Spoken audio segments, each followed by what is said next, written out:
WeTheGamerz.com.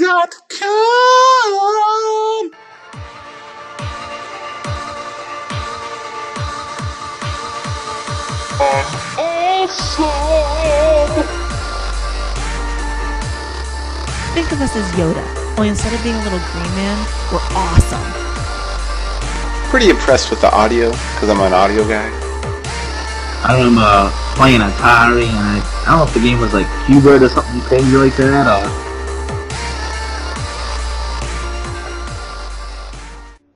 Hey guys, Molly Pop Girl here from WeTheGamerz.com doing our weekly, hopefully now weekly podcast, and I have a new, hopefully co-host forever now. Well, not forever, but whatever. Demat Man. Hello. Hi. He's British, so he brings the charm and wit to the podcast, and I just bring the boobs and the beer. I try.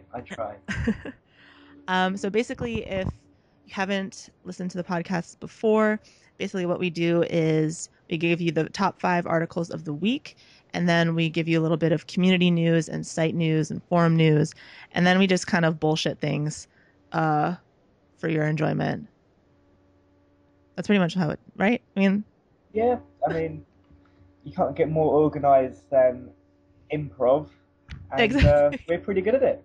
I say so. Shock top. Well, Happy New Year, everybody. Kind of a little late. What's like January 9th? At least when this is being recorded, I guess. Yeah. Did you have a good Christmas and New Year? I did. I got an Android. So I'm on Team Android now. And I got a new computer so I can stream now, and it looks good. Awesome. Yeah. What about you? It's a futuristic looking watch. Imagine the Mass Effect speech dialogue wheel turned into a watch. That's pretty much what I'm wearing at the moment.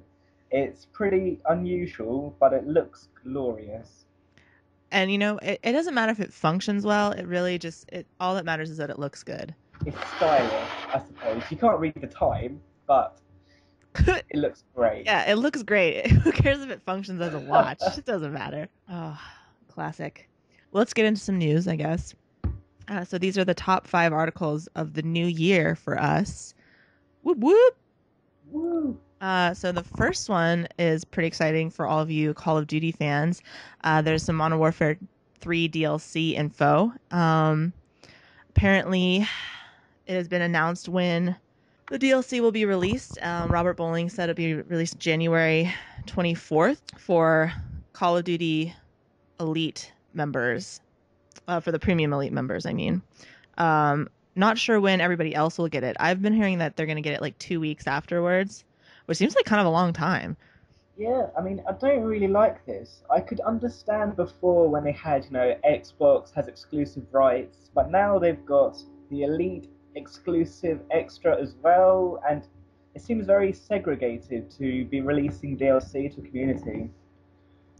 Well, as a Premium Elite member, there should be some type of privilege if you're paying, if you're paying money for it. But then the PS3 Premium Elite members, they don't get it the exact same time, do they? I'm not sure. I don't know if that's been announced yet. But I would think that it would be. Well, I don't know why they release it not at the same time. To be honest, I would think it would be it would be Xbox and PlayStation 3 Elite, and then everybody else. Yeah. Like maybe like a day or two after. Like that. I would expect to have my map packs earlier if I'm an Elite member. Absolutely. But 2 weeks seems like a long time. And I've heard people say different things. Like they think that, that doesn't even seem like that long, or, oh, that's fucking bullshit. So I'm not really sure what the community thinks about it. I've kind of heard mixed signals. 2 weeks is more than enough time for some people to get used to the new maps, and they'll be dominating on these maps before everyone else can get on them. It'll be like Christmas noobs all over again. Yeah. That kind of sucks. So sorry if I kick your ass because I was able to play on it 2 weeks beforehand. Sorry, not sorry. But there's been kind of like an unverified leak about the DLC for I the love map this. titles. Yeah, we'll save the best for last. But the supposed map titles will be, and this is a rumor, Park, Concrete, Italy, Overwatch, and Matt and I's favorite, Morning Wood. Yes! Amazing. Can't wait to play Morning Wood. I can't wait to play on Morning Wood. I can't wait to wake up to Morning Wood. Now as a woman, I can have Morning Wood. It's equalization of the sexes. I love it. It's gonna be great, Matt. The reason I love Morning Wood, I mean, it sums up everything about the Call of Duty community. You get this with like Counter-Strike Source, and there'll be PC outrage, but the Call of Duty fans, they're gonna eat this up. They're gonna eat up Morning Wood. I hope it's an emblem or like a title. I hope there's a title for Morning Wood. I don't know about an emblem because I can already, the image that I have for Morning Wood emblem is. I can't even picture, where the map's going to be set, or I assume some sort of foresty area, but it's going to be a lot of wood. I think it should be in a porn shop. Oh my god, just imagine that. Wasn't there one in Call of Duty 4, if I remember correctly? There was like in Chinatown. Yes. There was like a adult film shop in there. Yeah, Wasn't there there was. Yeah. That'd be kind of cool. But like, or maybe it'll take place in the red light district. I suppose so. I mean, it's quite open for anywhere it could be, especially with a name like that. They could throw so many spin balls and put it off. Morning Wood, for all we know, it could be set in a vista with some log cabins, but I really hope they don't. I hope they go the sleazy route for this. Yeah, me too. I mean, with a name like Morning Wood, I mean, you really, I think no matter what they do, you can find irony or just satire in whatever they choose. So Yeah. That's cool. And then of course everybody knows about all the ban hammering that's been happening with all of these prestige tokens. Robert Bowling has tweeted multiple times about you'll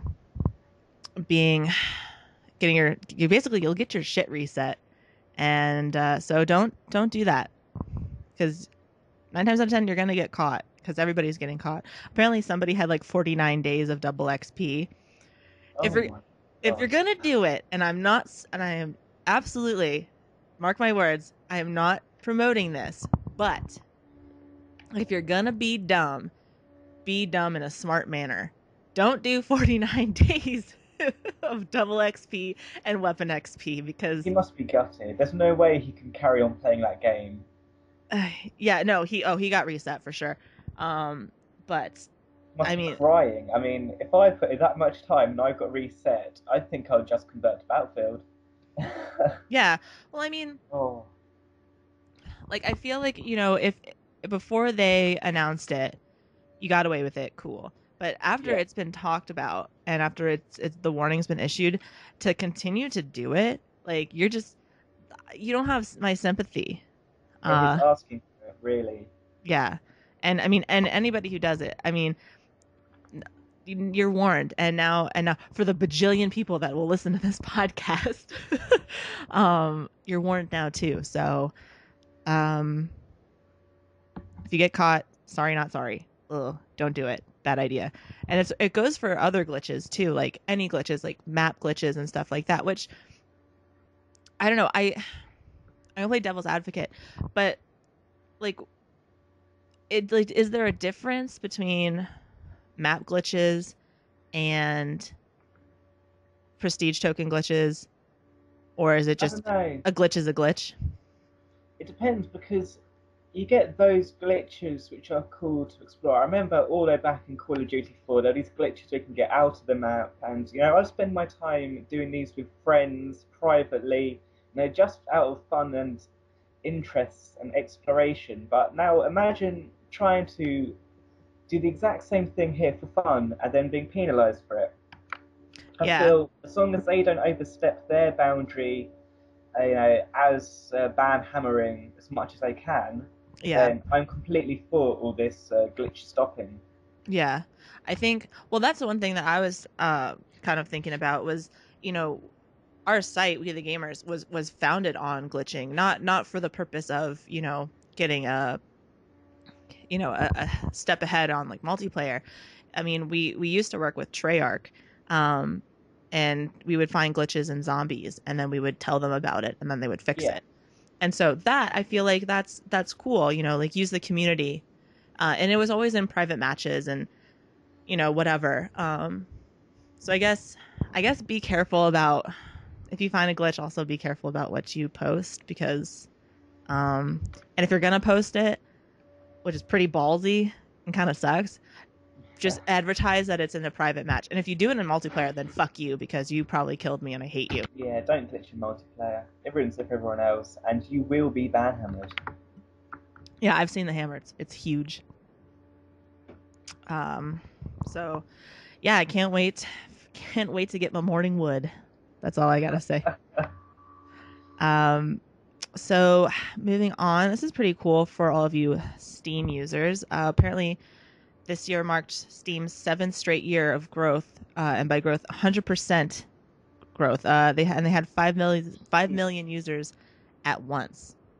That's a lot. I mean, there's over 40 million accounts on Steam alone.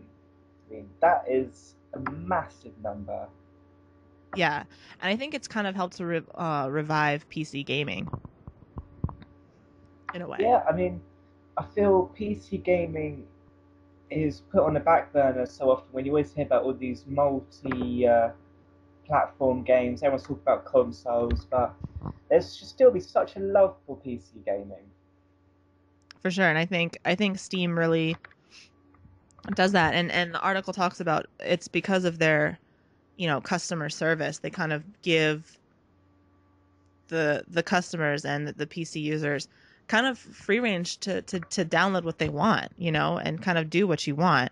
And so of course people are gonna go to something that allows them to play whatever they want and give kind of a freedom of play, I guess you could call it. It's got to be said that their sales are the best sales out of any sales you will ever find. I mean, their Christmas sale they had now, not only was every price slashed down to like minus 75% off the costs and all these crazy bargains, but then they put up these achievement tests. So the idea is a game will be edited in the PC version for the brief day or week or how long this achievement's available for. If you get the achievement, you're then rewarded with either a piece of coal, which can be built up for their prize draw, or with like a voucher off a game. I got 50% off any Valve game for completing an achievement in a game, and I was like, wow, that would be great if I didn't really own them all, but for other people, it's a bargain. I look at my Steam library now, and I've got 58 games. That's got to be more than my PS3 and Xbox combined, and I think it's just a testament to what a service Steam is.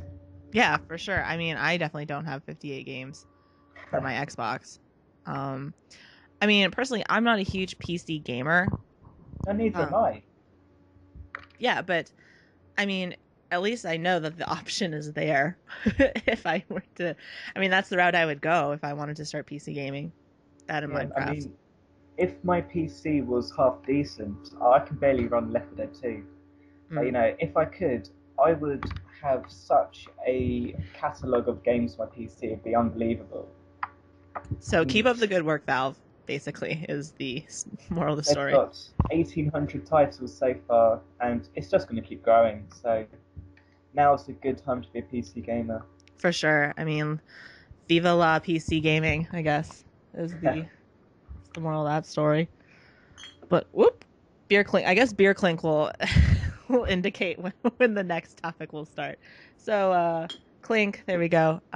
Move on to, I think, even though our name is We the Gamers, I'm just gonna do a little aside here.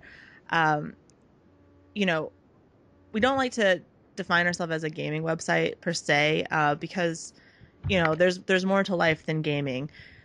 Gasp. But as gamers, I feel like we're part of a culture, like a geeky, you know, like a geeky, just cool shit culture. We just like cool shit. technology, gadgets, and anything awesome, really. Basically, yeah.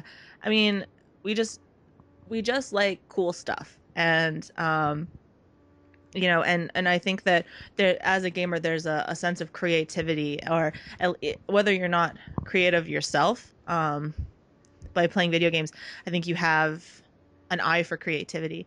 And so we have a pop culture section on our front end, or basically if it doesn't fall into like technology or gaming, we basically put it there. So like, if there's like cool shoes, or there's like skate video that we think is cool, or like there's like tattoo artist or whatever, like a short film, we'll put it there and be like, hey, this is cool, you should check this out. And so that is the prime example of our next one, called Pot Hound. It's a short film by a married couple, by Christopher and his wife. Oh crap, I just lost her name. Mrs. Guinness. I apologize if you're listening. I totally forgot. It starts like Liddell or something like that. Ugh. Anyways, but they have this little mutt dog, and they made a short film about kind of just about like her being a stray dog and the day-to-day happenings of her life, and just it's called a pot hound. And pot hound, I didn't even realize was an actual word, but it's a noun, and it's a dog of mixed or intermediate breed, or indeterminate breed, a mutt or a mongrel, or a street dog frequently associated with mischief. And it's just... I had no idea that it was a word. I came on to pot hound and I was thinking, is this going to be a dog that likes weed? But yeah. I am really happy with the film itself. Very artsy. Yeah. The cinematography in this is phenomenal. And of course, the dog is absolutely adorable. Just her eyes, those little brown eyes, are just so expressive. But like, there's one shot where she's swimming in the ocean and there's a fucking whale, and it's phenomenal. Just they really get the point of view of a dog, because Yes. I think they actually put they strapped the camera like on somehow, like on hers, to kind of like get her eye level and everything. And it's just a really cute, well done movie, and she is kind of like an unsung hero in the streets of the place that she lives. It looks like they're in like Hawaii or some island. I don't know, it's very Tropical, I guess. yeah, tropical. Seems quite like a run down place as well, like the sort of place you'd find a street dog. Yeah. So you definitely want to check that out. And of course, we'll link out everything that's mentioned in this podcast. There were a few shots which I thought were amazing. When he got the dog classically skateboarding down that hill. Yeah, that was awesome. And there's an animated bit too, which is really cool. Like, the dog kind of turns into like a superhero and beats up a kid who is trying to like mug another kid or something. I suppose it's much more tactful than, say, just showing a 2-minute long clip of a dog eating a kid and beating him up, like, in real life. Yeah. The animation quality is really good. I was really impressed by it. Yeah, everything. Well, it was showcased on Vimeo, and I feel like Vimeo is a very like artsy, a video upload service, or not browser. Like, it's like an artsy YouTube. Yeah. And I think the quality is better than YouTube. No offense, YouTube, but high definition really shows itself. Yeah, for sure. It's just a really cool little video. I really liked it, and it's gotten a lot of positive feedback too in the community, I think. I really liked the ending. It caught me off guard a little bit. Yeah. I won't spoil it here in the podcast, but I'm sure you all know what I mean when you see it. Yeah. Yeah. At first you're like, oh, and then you're like, oh. Yeah. But it has a really good message too. It at the end it does say, that there are lots of dogs that are in local shelters. Just because it's a mutt doesn't mean that it's any less worth loving or anything like that. So, that's my PSA, I guess, in that sense. Dogs not just for Christmas. Yeah. Last New Year if you cook it well enough. No, I'm kidding. No. Great. Now we're gonna have PETA on our asses. Oh god. Right. Should we move on to the next topic? Yeah. Clink. Next one. This is pretty cool. So as a lot of you may or may not know, the CES 2012 is going on. I think it officially kicks off tomorrow, if I remember. So that'll be January 10th, whenever this podcast gets put up. So there's a lot. It's like a really big tech convention, basically. It's kind of like the E3 for technology, essentially. But there is a lot of stuff that gets showcased, and Google Maps is discussing the indoor navigation system that they'll be doing. So basically, if you're inside, you can kind of find your way around. So if you're like me and maybe you had too much to drink, you can find the bathroom a lot easier. Just pull out Google indoor navigation. I mean, I think the idea is really cool. But yeah, I'm starting to wonder. With the old Google Street View, you can walk up and down every road as if you're there. Now, if they combine that with Google Indoor Navigation, soon you can just walk through every single building in the world. It's quite amazing to think where this technology can go. Yeah, I mean, and the Brian or Brysack, the guy that wrote the article, was saying, like, what if you could find your like can of peas like every time or whatever he said. It was like, all right, no, it was his peanut butter. That's what it was. Not why would he look for a can of peas? That's fucking weird. Yeah, I mean, it's phenomenal. Wow. Okay, I guess I've had too many shock tops.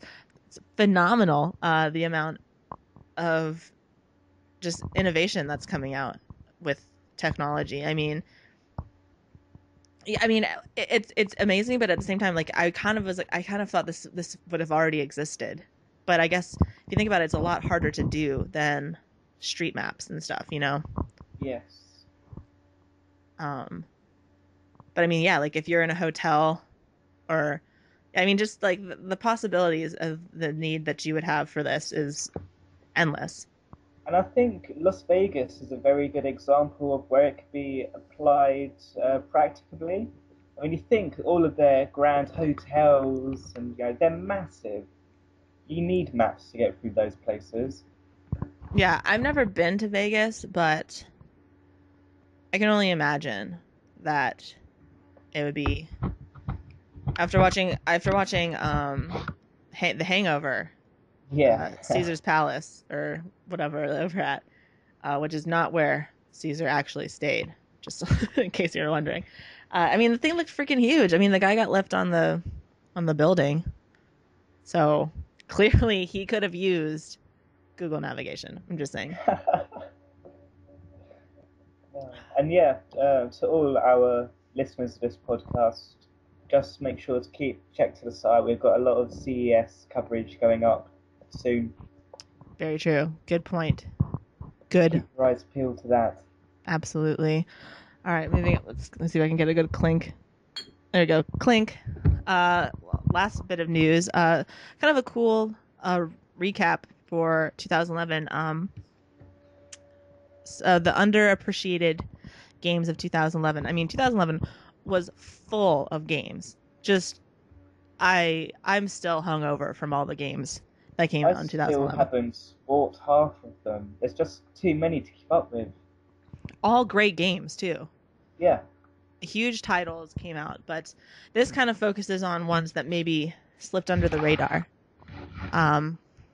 So we have five games, 5 underappreciated games of 2011. The first one was Bulletstorm, which I was kind of surprised. I had heard mixed thoughts about this, but apparently people actually really liked it. Well, I mean, it's an Epic game for one, and Epic, obviously known for fantastic games throughout their entire library. Yeah. And also multi-platform, which is great for people who have a PS3 and haven't been able to delve into Gears. It's the sort of thing they want to jump into, especially with its arcadey feel, as you're playing through the levels, you're shooting, beating up the enemies, flipping them into the air, blowing them up, and you're getting a score based on how effective you kill people. You know, you blow a bunch of people up at the same time, you get a gangbang bonus, which, you know, is fantastic. On the level Morning Wood. But it just appears it was lost when it came out. Not many people picked it up. The marketing wasn't very great for it. I didn't really see it advertised. Yeah. I think one of the reasons I'm kind of surprised that it was considered an underappreciated game was because you got first dibs on the beta for Gears of War 3 Yes. if you bought it. Or I think it was if you pre-ordered it, if I remember correctly. So I know a lot of people did it just for that. But I guess still people, it kind of got pushed under the rug. But I mean, actually, I take it back because a lot of my friends that did play it actually really liked it. I think it was just kind of like a short, fun game just for arcade purposes. Or an arcade, like, it wasn't an arcade game, obviously, but like you said, like an arcade feel. I mean, each level could be played standalone, like on a time trial, score-based speed run, and you know, put it up to the leaderboard, see if you can get a better score than your friends. And that sort of thing normally goes down really well. Yeah, no, for sure. The next one was Little Big Planet 2. This is another, I mean, I don't own a PlayStation 3, I'll be honest, but Little Big Planet has always been kind of like the solid franchise for PlayStation, I feel like. Yeah. I mean, I got Little Big Planet, the original one, the day it came out, and no, the second you pick it up, I thought to myself, no, this is a PlayStation 3 must-buy. You wouldn't own this game. But even I didn't pick up Little Big Planet 2. I don't know what it is. I know that so much had changed, and it was such a evolved game from the first one, but it got lost because it came out just around time of Dead Space 2, and I was looking forward to that so much, so I jumped towards that instead. And since then, I haven't taken the time to go back and buy a Little Big Planet 2. Yeah. I mean, you see the amount of things you can do in this one now with the creativity of levels. It's not just a platformer. Somebody managed to create a first-person shooter within the game, which is unbelievable. And the little guys are so cute. I mean, Sackboys. I have my own Sackboy plush toy in my room. I can't. Oh, I love it. What a mascot. I want to play as Sackboy to get a gangbang bonus on Morning Wood. So let's. God, it's just growing and growing. That's what she said. Idea of this, Molly. Oh no, you didn't. So yeah, I think there aren't. I mean, no offense to PlayStation 3 fanboys out there. There aren't many titles that would cause me to switch to PlayStation. I think Little Big Planet is definitely one that would. I think the other two would be Uncharted, obviously, and MLB The Show because I love baseball. But other than that, I think Little Big Planet I think is kind of an unsung hero for PlayStation. Let's hope the PlayStation Vita version of Little Big Planet does better. Yeah. That now has touch and gyroscope and all sorts of awesomeness. So so we'll see. So check it out. I mean, and let us know, if you agree, or I mean, if you thought that any of these games were just awful, or if you totally agree, leave a comment and and tell us what you think. Let's see. The next one was Shadows of the Damned. Speaking of Morning Wood, Shadows of the Damned possibly has the most penis-related puns in any game ever made. Really? Like what? Like, can you give? Your weapon is called Johnson, and it grows as you power it up. That's awesome. I'm not even kidding. There's just penis everywhere. Sounds like a good Thursday night. I mean, what? This was another game that suffered from bad marketing, and people just didn't really notice what it was about. And being a Suda 51 game is crazy. a lot of people don't go for crazy games. You know, like No More Heroes was another one, which was undeniably one of the best games on the Wii, but still wasn't well received by the mass market. Yeah. I don't know. I honestly had never heard of this game up until this article was written. But with a growing gun like a Johnson, I mean, I'm all for it. Definitely one I need to try at some point. I heard it's meant to play similar to like, Devil May Cry, that sort of like hack and slash genre. Okay. You know, even I don't know too much about it because it flew under my radar, to be honest. Yeah, for sure. I mean, I feel like a lot of games fly under my radar, especially, I mean, like we said, especially with this huge season of games or a year of games. Say the next one was Sonic Generations. I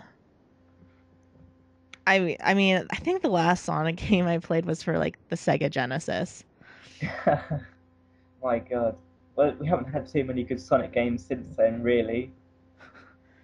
I I mean, mean, Sonic Generations is a fantastic game. I can't wait to finally buy it. But the problem is, it's released right around the Christmas period. There's no way someone's going to turn around and say, do I buy Uncharted 3 or do I buy Sonic Generations? I'll get Sonic. Because with all these blockbuster titles, people don't have the time or money for Sonic. yeah, that's yeah the kind of less AAA title games are, I guess they get swept under the rug. But But apparently, it's this got such good criticism, and everyone's saying it's like the best Sonic game in 3D, you know, and that's quite a title considering how many have been out and how many have honestly sucked. You know, like Sonic Heroes, gosh, that game was so bad. I I never played it, thankfully. Yeah, be grateful. I am. But apparently the soundtrack in this game is the soundtrack alone is enough to make, I mean, there are Sonic fans out there, and apparently the soundtrack in this game is enough to make you just ecstatic. Which I think is cool. I mean, I think a lot of people underestimate the importance of soundtracks in games. Oh yeah, So, sounds really add. That's why so many games nowadays, you know, they have a whole orchestra just for their soundtrack. You know, they get all these composers in. yeah, I mean, like Modern Warfare 3 has Hans Zimmer. I know, that's crazy.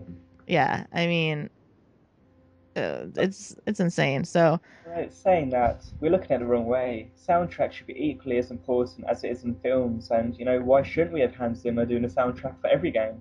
yeah, I would be totally for that. I love Hans Zimmer.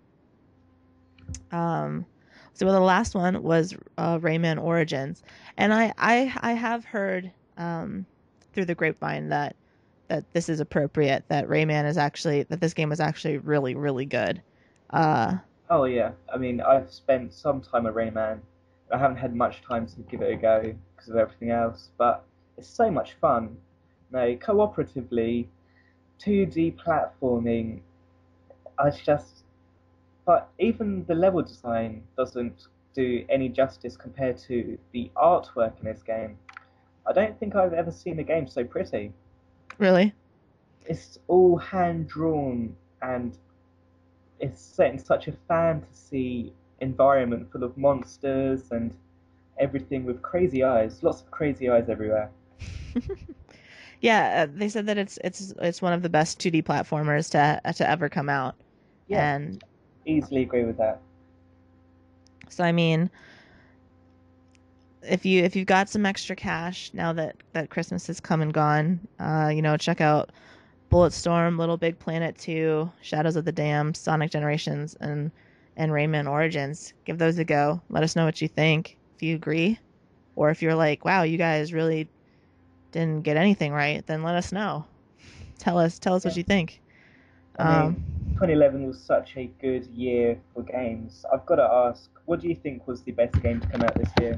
Oh geez. I mean, it's kind of hard because there's always that last rush, that last like November rush where everything beforehand kind of is wiped clean.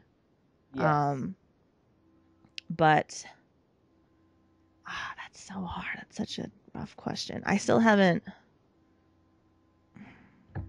There are a couple games that I can't remember if they came out in 2011. Alan Wake came out in 2010, right?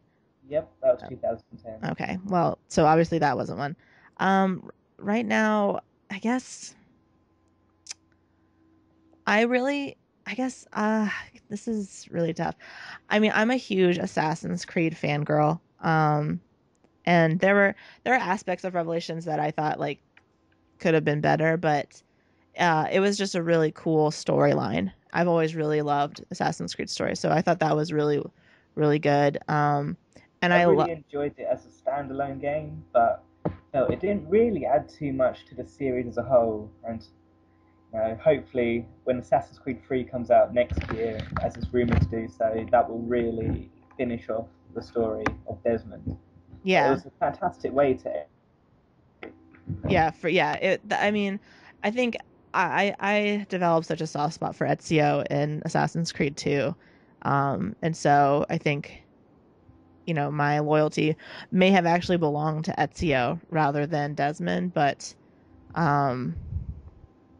there were aspects in the game that kind of opened the doorway to understanding more about Desmond, which was really cool.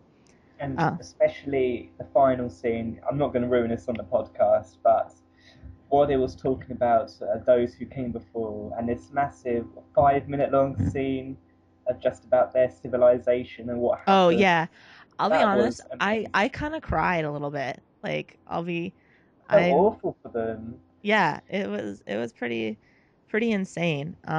So yeah, if you haven't beaten Assassin's Creed Revelations, definitely do it because that scene is really awesome. And I think, and the one thing I also thought was really neat was the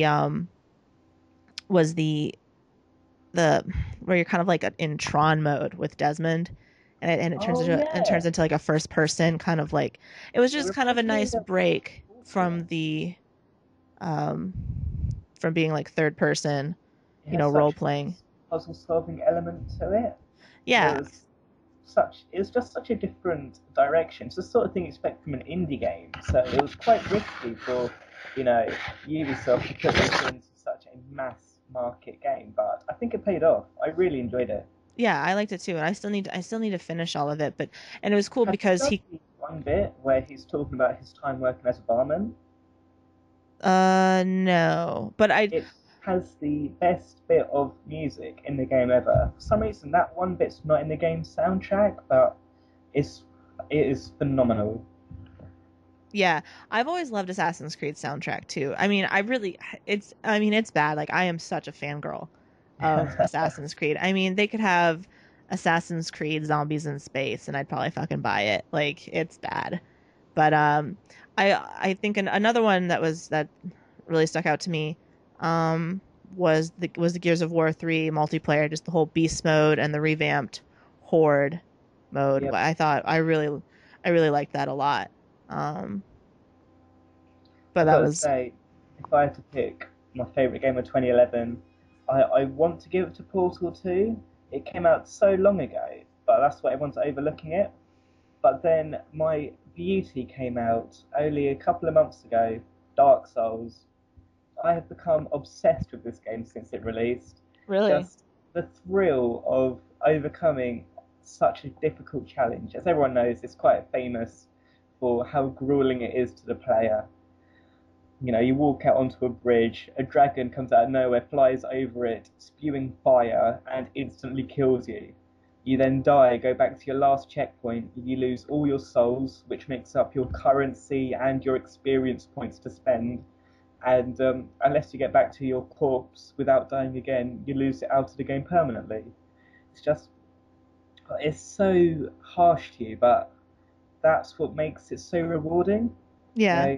Compared to other games, where it auto saves here and there, you can always go back, try again, and you've completed it. This game doesn't allow that.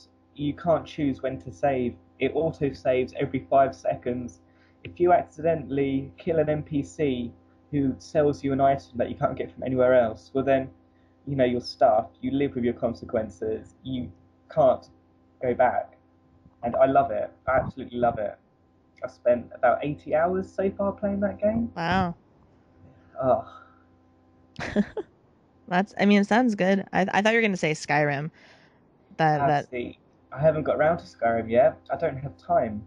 I know as soon as I start Skyrim, I'll put another 200 hours into that beast. yeah, that's what I That's gonna have hear. to wait. I mean, there are people that I'll see them online and I'll invite them to the party, catch up and stuff. They're like, I can't, I'm playing Skyrim. Fine, I'll see you in 6 months.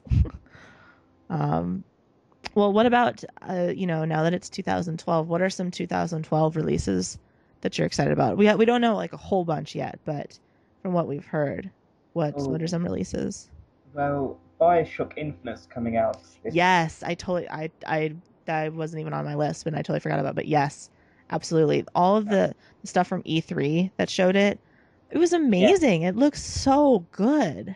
I haven't even played a BioShock game, and I am just That's my issue absolutely as well. I haven't played either of the other two Bioshocks, really. I couldn't get into them, but just from all the things I've seen from, trailers and demos that they've released, I want to get into Bioshock for Bioshock Infinite. yeah, absolutely. And that girl Catherine, or no, Elizabeth, right? Is that her? Elizabeth, yeah. Yeah. She's got some cleavage, so that's pretty cool too. So you get to enjoy that while you're. But it looks like she's going to be a really strong supporting character in terms of story, and I really like that. Not enough women get prominent roles in games, and I'm looking forward to her character more than I am the main character himself. Yeah. He seems she seems at first I was like, oh, like a damsel in distress, but it does seem like she plays a really big part. She seems to have the ability to manipulate space time, from what I've seen. Yeah, from there because they released that that like was it like a 10-minute or 8-minute preview or whatever. Yeah, and she could Yeah. Sometimes she can control it. It seems like it's kind of like hard for her too, but it seems like the story is really going to wrap well with the both of them together. There's one scene that really gripped me because Bioshock Infinite is set in the 1950s, so it's back in it's quite a while ago now when you think about it. But there's one scene where she opens this rift, and when she looks through, she sees neon lit up cinemas, and then a car starts driving towards her. She can't control it. She panics, and luckily she closes it before the car hits her. Yeah. Oh yeah, I do remember that. Both of them they have no idea what's going on because it's the future to them. And they're in absolute shock, and I just think, wow, an absolute Bioshock. Moment. Oh, Bioshock. That was terrible. I'm sorry for anybody listening. I mean, I can't wait. I think it's going to be good. Yeah, I completely agree. I actually completely forgot about that. But I think that I can't wait. I think I'm gonna get Bioshock 1 and 2 just to kind of get brushed up on the story. I also think that I'm really excited about the Alan Wake arcade game that's coming out, Alan Wake: The American Nightmare, because I loved Alan Wake, the AAA title. I guess it was a AAA title, but I thought it was phenomenal. I never really got around to playing Alan Wake, so it's definitely something I need to look into. Yeah, and it looks like they're kind of going into the whole kind of Dead Rising. When they did after Dead Rising 2, they did Dead Rising Case Zero. Oh yeah, and then I did Dead Rising Off the Record as well. Yeah, so it'll be interesting to see what they do, because I mean, I don't think that I'm spoiling it for anybody because it came out technically 2 years ago, but the whole thing with Lucy in the first one, you kind of just she's kind of safe, but is she? And because there was supposed to be so much more DLC than was actually released. I guess I can't remember exactly what happened, but they only had, I think it was just 2 releases, The Signal and I think The Writer is what it was called. And both the DLCs were really good. I think The Writer was probably my favorite of the 2. It was very trippy, but it'll be interesting to see. I mean, it just looks so good. I think it was probably one of the most amazing storylines in a game. I think it was very trumped by the amount of collectibles that were in it. There were a lot of collectibles, and I feel like collectibles can really ruin a game. Yeah. But speaking of 2012, obviously for the US and Europe, we'll finally see the release of the PlayStation Vita. Oh yeah. it's exciting to have a new Sony handheld out, but I'm worried how well it's going to do.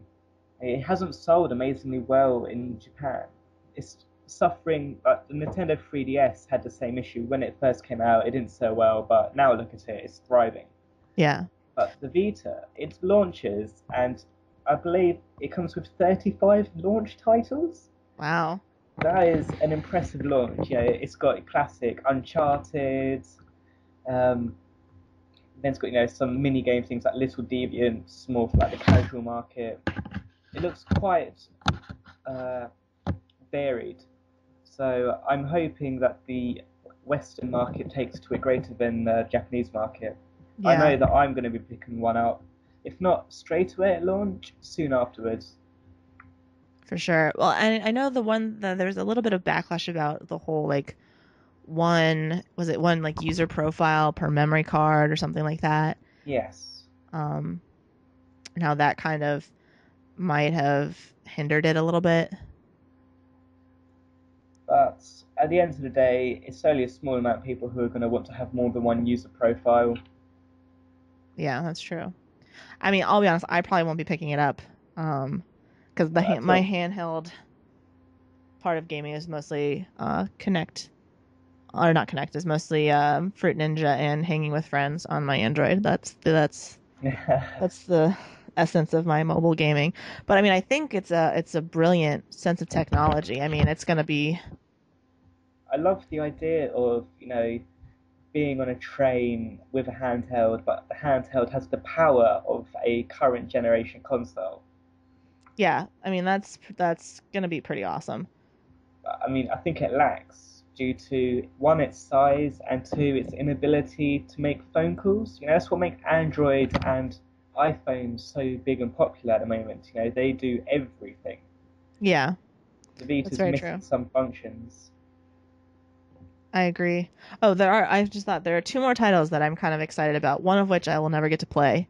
The Last of Us. Well, I guess I'm more excited just to see more about it. And just to wallow in self-pity because I don't own a PlayStation 3. But see, being a massive Naughty Dog fan, I mean, I was playing Crash Bandicoot 2 and 3 the other day. I can't get enough of those games. But The Last of Us, it looks like it could be really interesting. It's hopefully more mature take on post-apocalyptic worlds, but with a strong emphasis on storytelling. Yeah. We've had games like Fallout, which have these massive open worlds, but Naughty Dog, it's going to be very linear, very cinematic. So I hope for good things for that. Yeah, I mean, I'll probably have to bite my tongue after this, but I'm a little over zombies. Little bit over zombies. And then Fortnite, of course, is also coming out. I think in 2000. The new Epic game. Yep. But I think the style makes it a little bit different. It's very kind of like arcadey. To see I Am Alive. That looks kind of cool too. I mean, it looks very polished at the moment. It's been through development hell. It's appeared, disappeared. We haven't heard much about it for ages, and suddenly it's been revitalized as this downloadable game. It was meant to be a disc-based game ages ago, and I love the thought that this is the quality we can receive from downloadable games nowadays. Yeah, agreed. I think it just looks kind of, it's another post-apocalyptic game, but yeah, a little bit, just it doesn't have zombies, which is kind of my. I think what I love about that game, well, what I've seen from it so far, is how human it makes the main character look. Mm-hmm. Sure, he can climb around a bit, but he has stamina bar, and that will deplete. He's not a Nathan Drake. He can't hang around forever. He carries a pistol with him, but you'll be damned if you find any ammo around. Yeah. No, absolutely. I think just it's very, very realistic. Like they said, of an everyman's. You have to use a medipack. Later on you might find a woman who needs a medipack, a survivor. And if you've used your medipack, you're watching her just suffer, and then you're leaving her to suffer. And that's quite deep. Yeah, for sure. So don't use your medipacks. So there's some good games. I think they're going to be kind of, they're different games too. They're not third-person shooters. You know what I mean? They're, I guess BioShock kind of could be, but or not third person. They're not first-person shooters. There's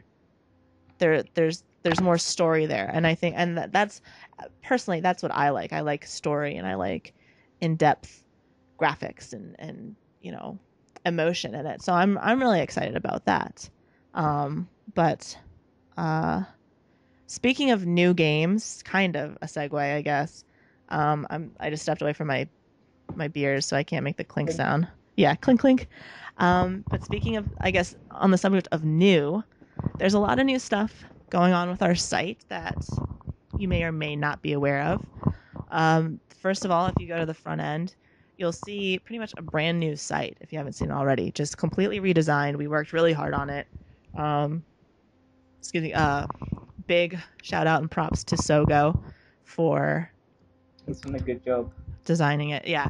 And I think that everybody will first, I just think it just looks really good. I mean, if I could make love to a web page, I would make love to our web page right now. And if anybody can make that happen, I will stay true to my word. I'm just saying. I'm just going to throw that out there. I'll hold you to that. Perfect. With my morning wood. But I think it makes it more accessible to you guys, to the users, because the different categories are kind of displayed throughout the page. So We the Gamers, cool gaming, but maybe gaming isn't your thing. Maybe you're just not a huge gamer. Well, at the top we have like this week in tech. So if you're a tech fan, you like techie stuff, then you can that tells you right there what news we have for you. And then we've also got pop culture section. So if you're not a tech person, you're not like a gaming person, you just like cool stuff, then you can see what's going on new for the pop culture section. And we also have Minecraft highlighted and stuff. So WeTheGamerz, we're very big on Minecraft. Oh, huge on Minecraft. And so yeah, that's just it's more accessible, and I think it's easier to use for you guys. And it looks so good. God, it looks good. New logo, new everything, new year. I love the new logo.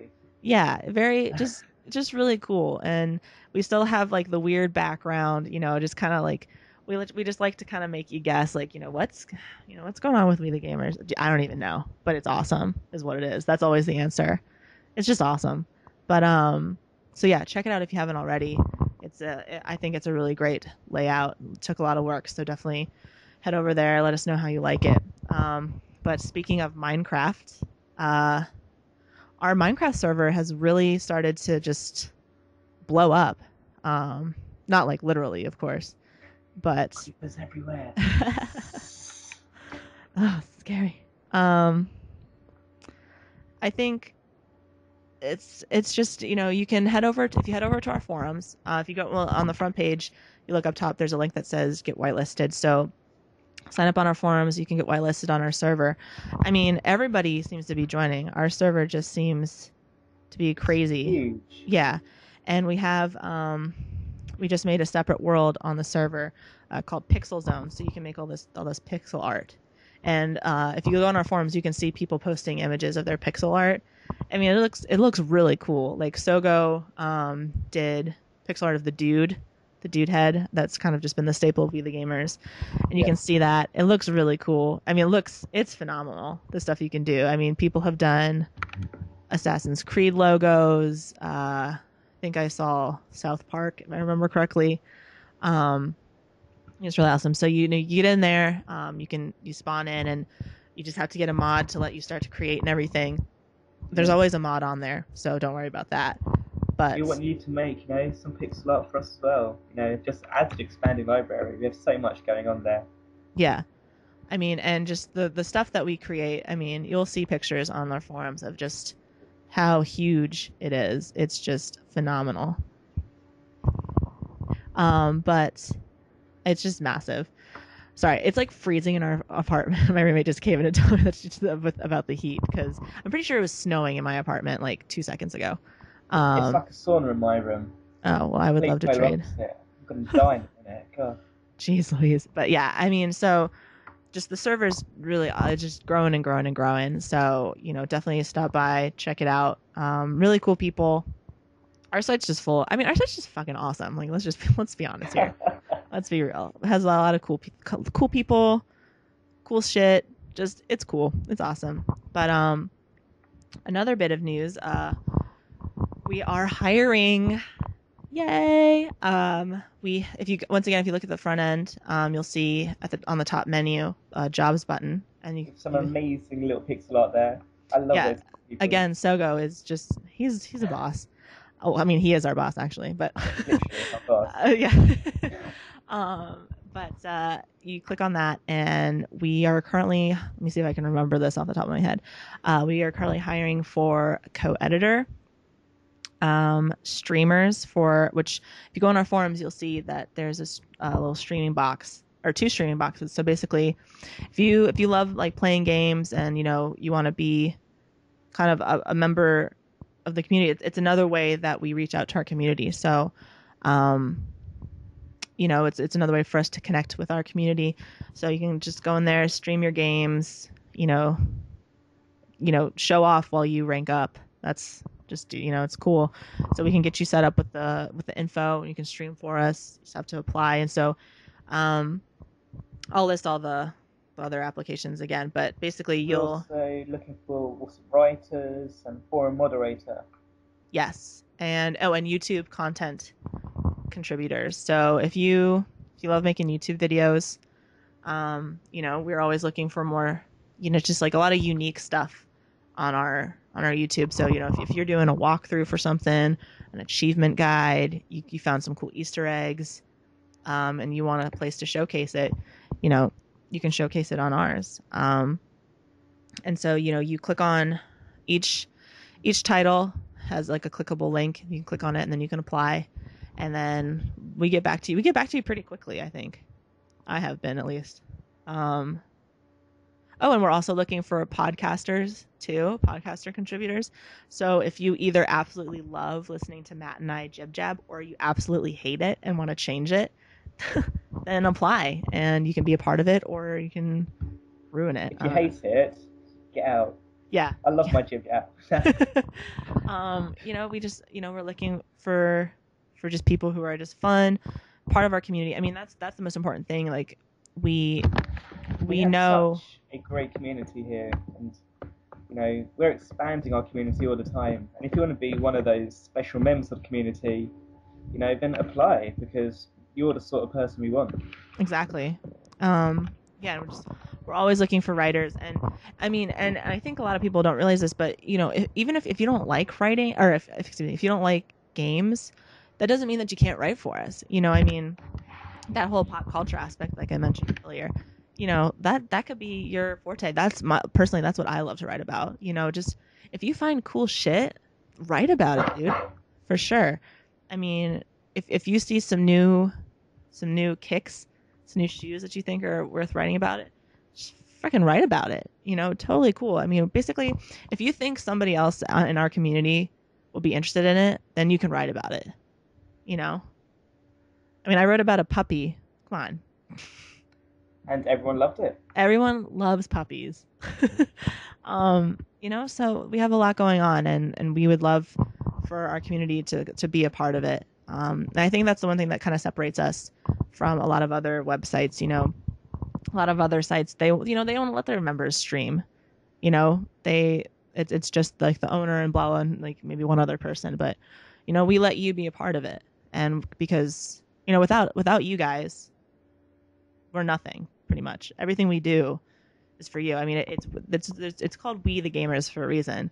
It's because it's we're a community. It's a we, and so definitely apply if you feel like there's something that you'd be good at, for sure. I mean, and everybody on staff is really cool too. So we have a great group of writers here. Absolutely. We really do. Yeah, and I mean, our admins are really cool. If you've had some moderating experience, we're always looking for moderators. Or if you're just into forums and you just like want to come and hang out and like be a part of a cool community, even if you don't want to be have a specific position, just come on in, just come be a member of our community. We're always looking for people who want to, advertise the site or, talk about how awesome we are. I don't know how many, I wish I could get an awesome count on how many times I've said awesome in this podcast. It's got to be high. Awesome's a good word. You can't help it. It's true. Awesome. But, so just check us out. Come for the boobs. Stay for the community. British. Yeah. I'm pretty sure that's gonna be our next slogan. I love it. I love it. Oh. Classic. So yeah, I mean, hopefully we'll be able to make this a more regular, like a weekly thing. Kind of the same setup. Let us know. If there's anything you want to hear, yeah, let us know. Yeah, I mean, your podcast. Exactly. This is really for our community. So if you like what we're doing, tell us. If you don't like it, tell us too. Whatever. It's totally cool. Awesome. I don't know. Right. I think that ends this podcast, I suppose. Yeah. I'm craving chocolate mousse, so I need to get some soon. Well, on that note, thank you guys for listening. Make sure you head over to if you're listening to this on YouTube, because it'll be on YouTube and on our site. But in any case, head over to WeTheGamerz.com, sign up on our forums, check out the new layout, check out the Minecraft forum, the Minecraft servers, the jobs, everything. Check it out and let us know what you think. And we'll see you soon. Thanks for listening. See you soon, guys. Bye. Bye.